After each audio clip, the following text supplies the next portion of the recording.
अब तक आपने देखा स्वयं को भगवान घोषित करने की सनक में देवेंद्र अबोध वृंदावन वासियों पर आंधी की गाज गिराते हैं, परंतु समस्त लोग कान्हा के नेतृत्व में स्वयं को संरक्षित करने हेतु गौशाला में प्रवेश करते हैं। दूसरी ओर कंस वैकुंठ के द्वारपालों में स्वयं की छाया देख चकरा जाता है। विष्णु, अब ना तो तेरी माया काम आएगी, ना ही तेरा छल। अब यहाँ कुछ काम आएगा तो भगवान कंस की भुजाओं का बल। इंद्रलोक में देवेंद्र कामधेनु को अपनी सत्यता के लिए वृंदावन भेजते हैं, किंतु कामधेनु कान्हा का सत्य चित्र देख कान्हा की बांसुरी पर चल पड़ती है, जिस कारणवश इंद्रदेव अत्यंत क्रोधित हो काले मेघों को वृंदावन की ओर बरसने का आदेश देता है। अब आगे। भैया, गोवर्धन देव इतने ऊंचे हैं, उन तक पानी पहुंच ही नहीं सकता। जैसे आपने मुझे अपनी गोद में उठा लिया था, वैसे वो भी हम सबको गोद में उठा लेंगे और हम सब सुरक्षित हो जाएंगे, है ना भैया? क्यों बाबा? हम सब गोवर्धन पर्वत की ओर चलते हैं, वहाँ हमें कुछ न कुछ आसरा अवश्य मिलेगा। आओ। हाँ, सत्य कहा कान्हा ने।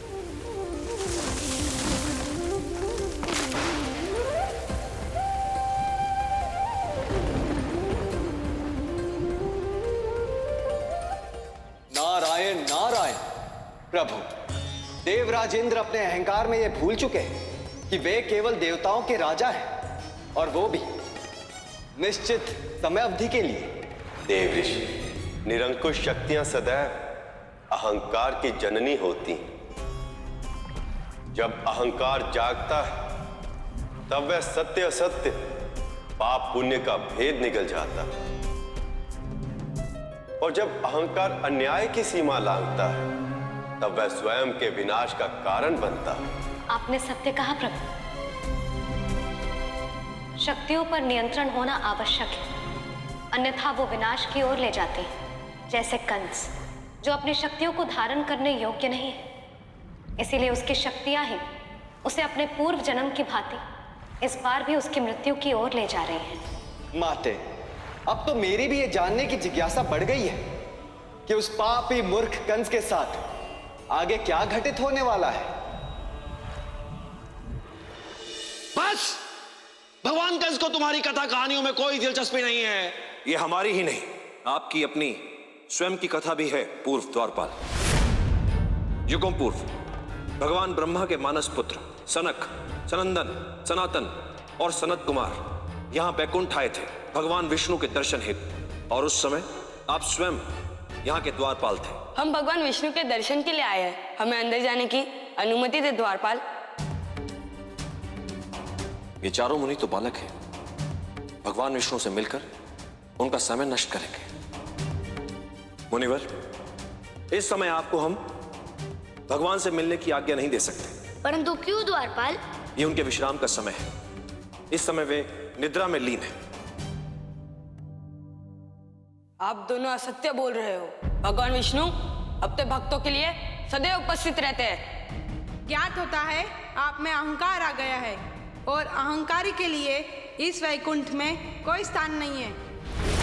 इसलिए अब आपको भगवान से दूर होना पड़ेगा, और अब आपको असुर प्रवृत्तियों के साथ साधारण मनुष्य कुल में जन्म लेना होगा। कथा अच्छी है, तो अब ये भी बता दो कि उसके पश्चात क्या हुआ। हमें उसी समय अपनी भूल का अनुभव हो चुका था, और हमारी दुविधा ये थी कि हम अपने भगवान से दूर नहीं रह सकते थे। इसलिए मुनि कुमारों के श्राप से बचने के लिए हम अपने भगवान के पास पहुंचे। हम दोनों को क्षमा कर दीजिए प्रभु। मुनि कुमारों के श्राप से हमें मुक्ति दिलवाई है। चारों कुमार न केवल भगवान ब्रह्मा के मानस पुत्र, अपितु तपोबल में भी श्रेष्ठ है। इसलिए उनके द्वारा दिया गया श्राप तो फलित होकर ही रहेगा, परंतु उनके श्राप से मुक्ति पाने के लिए मैं तुम्हें दो विकल्प दे सकता हूं। या तो तुम्हें धरती पर 7 बार मेरा भक्त बनकर जन्म लेना होगा, या 3 बार मेरा शत्रु बनकर, और उसके पश्चात जैसे ही तुम श्राप मुक्त हो जाओगे, वैकुंठ में पुनः तुम्हारा प्रवेश हो पाएगा। कहानियां अच्छी हैं किंतु असत्य हैं। इसका प्रमाण यह है कि भगवान कंस स्वयं यहां आ चुके हैं, और शीघ्र ही उस छलिए का वध करके इस वैकुंठ पर अपना आधिपत्य स्थापित कर लेंगे।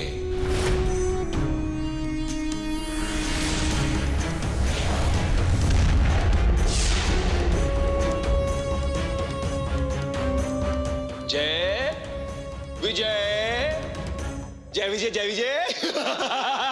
मुझे तो पहले से ही ज्ञात था ये उस विष्णु की माया है।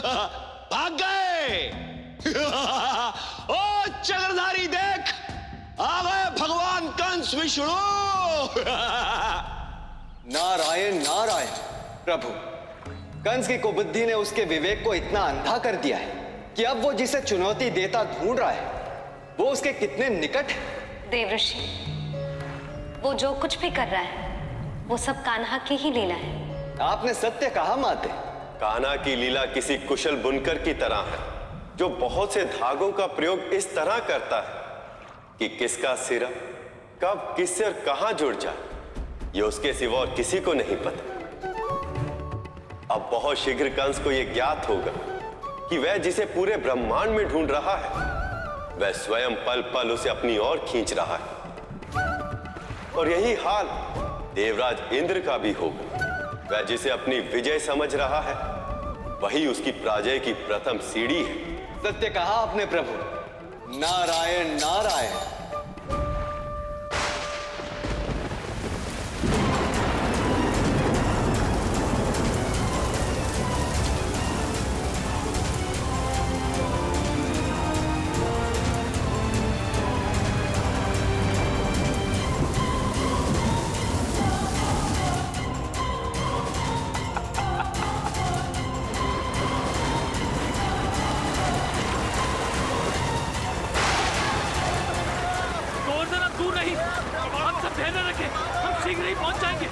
आइए।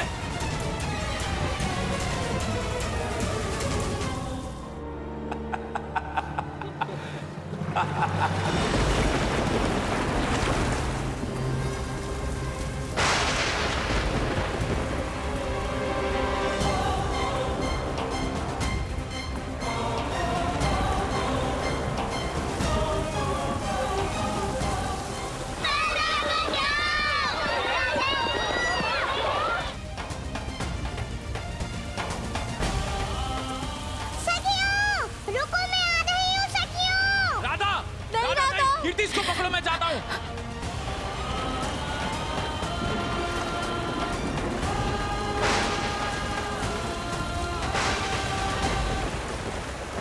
लगता है मुझे ही कुछ करना होगा।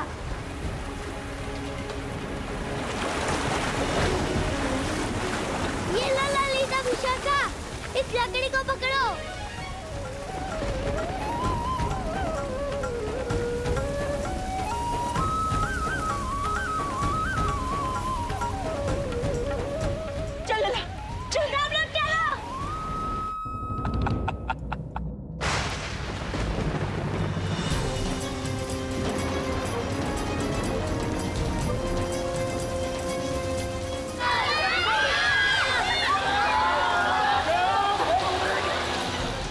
वायुदेव, ये मनुष्य जाति होती ही ऐसी है कि जब तक इन्हें पीड़ा ना हो, कष्ट ना हो, ये भूल जाते हैं कि कोई शक्ति है कोई शक्ति जो इनका स्वामी है,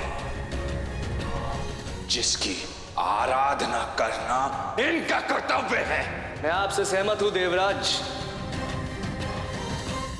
उन्हें इस सत्य का ज्ञान तो हो ही गया होगा। अब देखना कैसे ये सब लोग अपनी आंखों में कुशलता की याचना लिए मेरे समक्ष खड़े होंगे और सबसे आगे खड़ा होगा ये ग्वाला।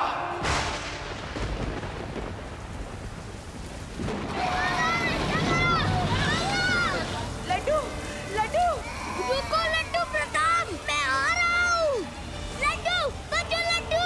भैया, कोई रक्षा करो।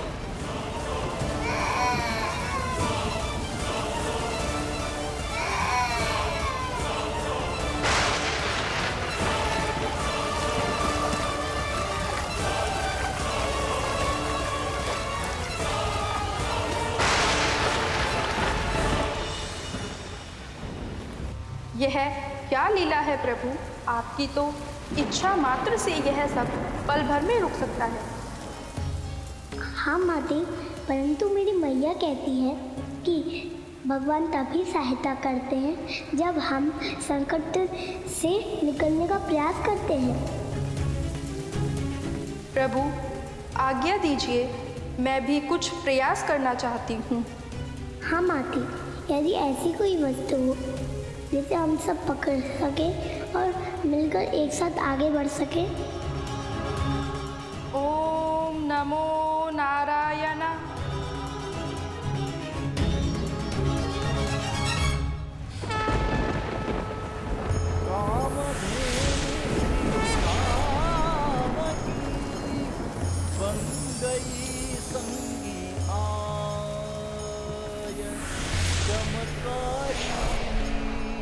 शक्ति प्रदा महिमा रही दिखाया।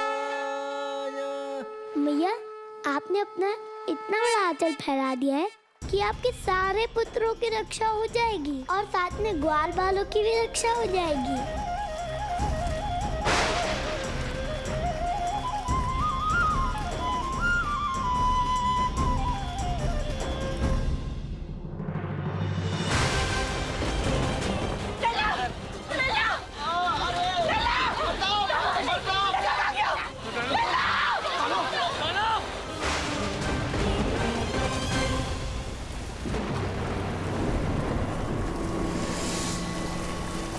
दामोदर!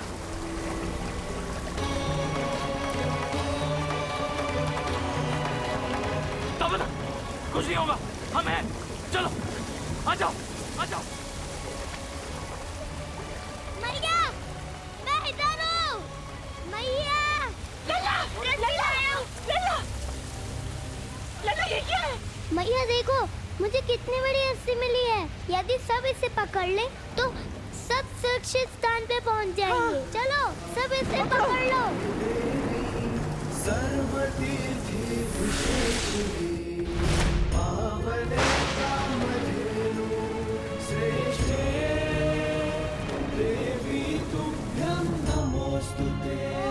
श्री गोवर्धनाय नमः। ओम नमो गोवर्धनाय नमः।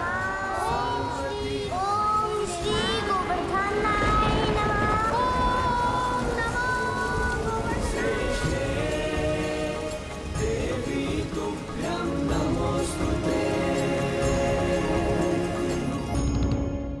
आश्चर्य है देवराज, इतना कष्ट सहने के पश्चात भी ये लोग गोवर्धन पर्वत के नाम का जाप कर रहे हैं और माता कामधेनु उनकी सहायता कर रही है।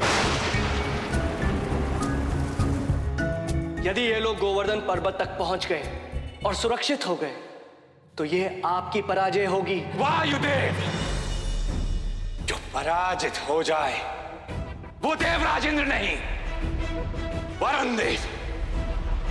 तीव्र गति से जाइए और उनके गोवर्धन तक पहुंचने की समस्त मार्गों को रोक लो और अपनी विशाल लहरों में उन्हें डुबा दो। जो आज्ञा देवराज। प्रस्थान कीजिए।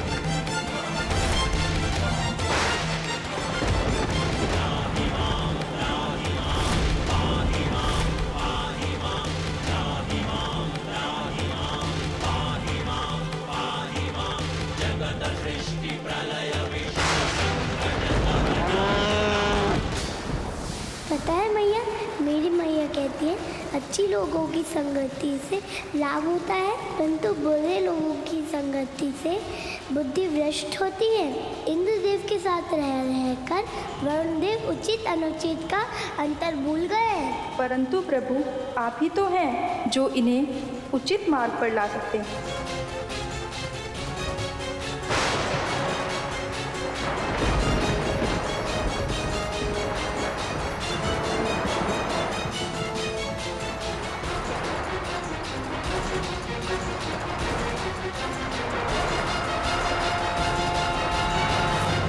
जो वन में सिंह की शक्ति को ना जाने वो मूर्ख कहलाता है, और जो मनुष्यों में देवराज इंद्र की भक्ति को ना माने वो महामूर्ख कहलाता है। और तेरी ये महामूर्खता ग्वाले इन सभी वृंदावन वासियों मृत्यु का कारण बनेगी। मृत्यु।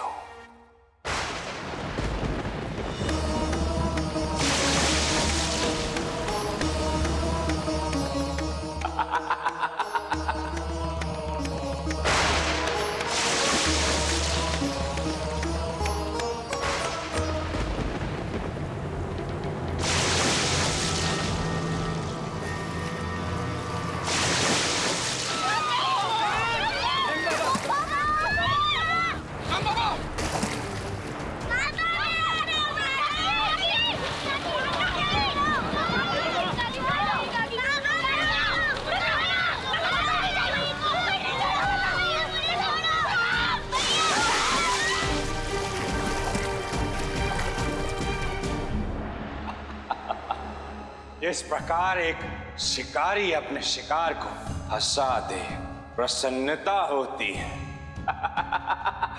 वैसी ही प्रसन्नता मुझे इस ग्वाले की विवशता को देखकर हो रही है। ये स्मरण करके आनंद हो रहा है कि कैसे इस ग्वाले के पिता नंद को ये लहरें डुबा के ले गई। अब प्रतीक्षा तो इस बात की है कि वृंदावन वासी अपनी मुखिया की मृत्यु के पश्चात इस मूर्ख ग्वाले को छोड़कर मेरे सम्मुख दंडवत होंगे।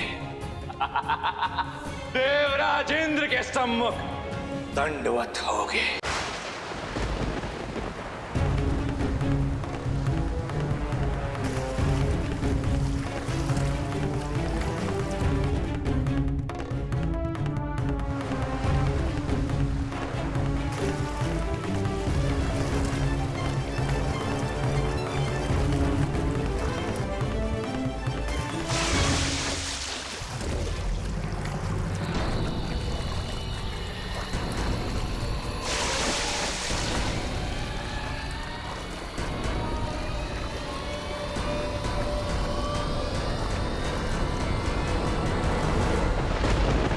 लगता है नंद बाबा डूब गए।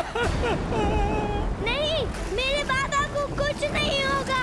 यमुना देवी उनकी रक्षा करेगी।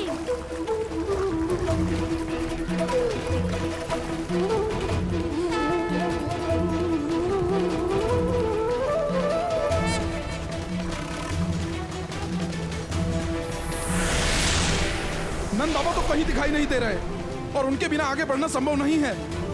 हे प्रभु, नंद जी की रक्षा करना।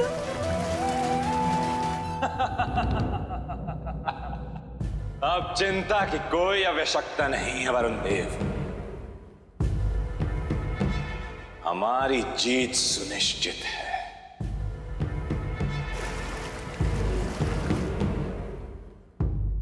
आश्चर्य है, घोर आश्चर्य है देवराज। देखा आपने, पिता की मृत्यु के पश्चात भी ये ग्वाला कितना प्रसन्न दिखाई दे रहा है।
यमुना मैया, इस उपकार के लिए मैं सदा आपका ऋणी रहूंगा।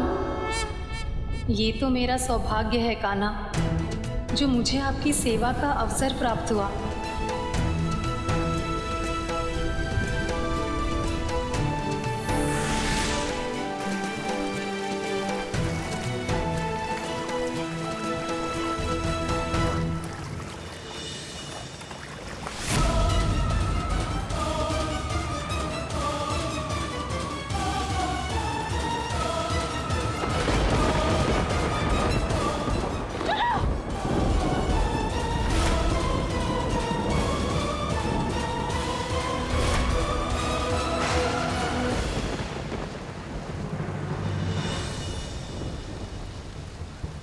मैया, अब आप ही हम सबकी रक्षा कर सकती हैं। मैं?